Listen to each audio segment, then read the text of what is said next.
बऱ्याचदा फेल्युअर आलं की आपण नर्वस होतो किंवा सक्सेस नाही मिळालं म्हणून आपण डिस्टर्ब होऊन जातो. आपल्याला कळत नाही की आपण खूप प्रयत्न करूनही आपल्याला यश मिळत नाही. तर संत तुकाराम महाराज याच्यामध्ये खूप सुंदर सोल्युशन सांगतात. ते सांगतात की तुका म्हणी सायास तो एके ठाई दीप हाती तै अवघे बरे.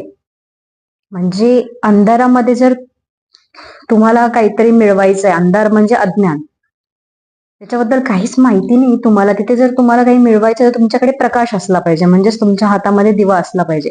तसंच तुका मनी सायास तो एके ठाई, जर तुम्ही प्रयत्न योग्य ठिकाणी करत असाल तर डेफिनेटली ते प्रकाश तुम्हाला मिळाल्याशिवाय राहणार नाही, सक्सेस मिळाल्याशिवाय राहणार नाही, यश मिळाल्याशिवाय राहणार नाही.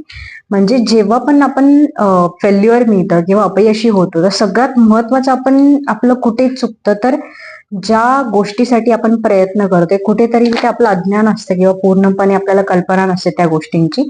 आणि आयुष्यामध्ये फेल्युअर मिळण्याचं सगळ्यात मोठं कारण म्हणजे आपले सायास सायास म्हणजे प्रयत्न चुकीच्या ठिकाणी लागलेले असतात.